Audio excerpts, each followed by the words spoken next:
नाज़रीन मोहतरम, इंसान को ज़्यादा तर परेशानियाँ, आफ़ात व बलियात उसकी ज़ुबान की वजह से आती हैं।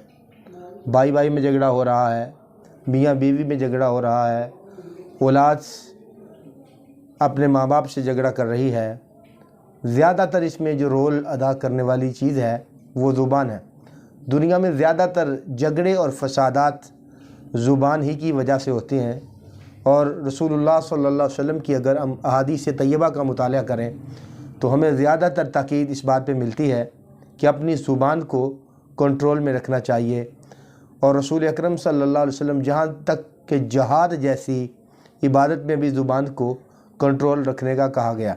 फरमाया मन सामाता नजा, जिसने खामोशी इख्तियार की वो कामयाब हुआ। मतलब है कि अपनी ज़ुबान को ये नहीं कि बिल्कुल खामोशी इख्तियार की जाए, मतलब यह है कि गैर ज़रूरी और फजूल बातों से अपनी ज़ुबान को खामोश करवाना है। ज़िक्रुल्लाह करें, दुरूद शरीफ पढ़ें, आदाब करें, तालीम व तरबियत दें। मतलब यह है कि जिसने खामोशी इख्तियार की, ला यानी बातों को वो छोड़ दे। हज़रत अनस रसूल करीम सल्लल्लाहु अलैहि वसल्लम से रवायत करते हैं, हज़ूर सल्लल्लाहु अलैहि वसल्लम ने इरशाद फरमाया, अला अदुल्लुका अला खसलतैन हुमा, फरमाया क्या मैं तुम्हें दो ऐसी खसलतें ना बताऊं, अखफ़ वल ज़हरी, जो पीठ के ऊपर बड़ी हल्की हैं, वस्सक़्लु फ़िल मीज़ान, और तराजू के अंदर बहुत बड़ी उसका वज़न है। तो काला बला, मैंने कहा या रसूलल्लाह सल्लल्लाहु अलैहि वसल्लम क्यों नहीं? फरमाया हुज़ूर बतलाइए। फरमाया क़ाल अलैका बिहुस्निल खुल्क़, फरमाया एक अच्छा अखलाक, व तूल समती, और दूसरा अपनी ज़ुबान को अपने कब्ज़े में रखना।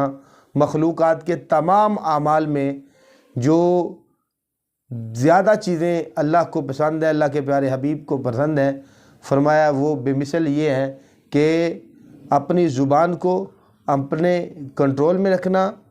और तुम्हें दो खसलतें ना बताऊं जो पीठ पर तो बड़ी हल्की हैं, यानी कि इनके करने से आदमी को ज़्यादा कोई बोझ महसूस नहीं होगा, लेकिन अल्लाह ताला का जो तराजू है मैदान में उन पे बड़ी ज़्यादा वज़नी है। अबू ज़र कहते हैं मैंने अर्ज़ किया या रसूलल्लाह क्यों नहीं? हुज़ूर बतलाइए। फरमाया वो दो खसलतें हैं। पहली खसलत ज़्यादा खामोश रहने की आदत, दूसरा हुस्न अखलाक, यानी कि जब इंसान अपनी ज़ुबान को अपने कंट्रोल में रहता है, वो ग़ीबत से बचता है, वो झूठ से बचता है, लोगों की लड़ाई झगड़ा कराने से बचता है।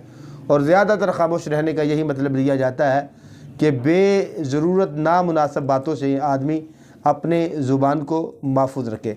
और यहाँ तक बयान फरमा दिया कि जब सुबह होती है तो इंसान के सारे उज़व जो हैं ज़ुबान के आगे मिन्नत करते हैं, तरला करते हैं, हाथ जोड़ते हैं कि अगर तू ठीक रही तो तेरी वजह से हम भी ठीक रहेंगे, अगर तू टेढ़ी होगी तो तेरी वजह से हमारे ऊपर भी परेशानी आएंगी।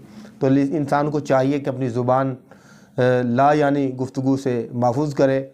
और दूसरी बात, हज़रत जाबिर बिन सुमरा रसूल करीम की हदीस पाक नकल करते हैं, फरमाया तवील समती, रसूलुल्लाह बहुत ज़्यादा खामोश रहने वाले थे। हालांकि क़यामत तक के लोगों तक हजूर ने यह दीन पहुँचाना था, लेकिन इसके बावजूद भी हजूर सल्लल्लाहु अलैहि वसल्लम ने कभी कोई फजूल बात अपने मुँह से नहीं निकाली कि जिसका कोई माना ना हो या जो किसी काम पे दलालत ना करे। तो खामोश रहने से अल्लाह ताला की रहमत नाज़िल होती है। ये बहुत ज़्यादा इंसान के ऐबों पे पर्दा डालता है। और जब इंसान खामोश रहता है तो उसके ऐब ढके रहते हैं। जब इंसान बोलता है तो अपनी ज़ुबान के अंदर उसकी हर चीज़ जो है वो कंट्रोल में होती है। जब ज़ुबान बोलता है तो लोगों पे उसका सारा असर खुल जाता है। तो इसलिए ला यानी बातों को छोड़ देने का नाम भी दीन है। फरमाया जो खामोश रहा उसने नजात पाई। हमें भी चाहिए फजूल गोई से बचें, अपनी ज़ुबान को हरकत करें, दुरूद शरीफ पे लगाएं, ज़िक्रुल्लाह पे लगाएं, और ला यानी बातों से हम परहेज़ करें, अपनी ज़ुबान को कंट्रोल में रखें।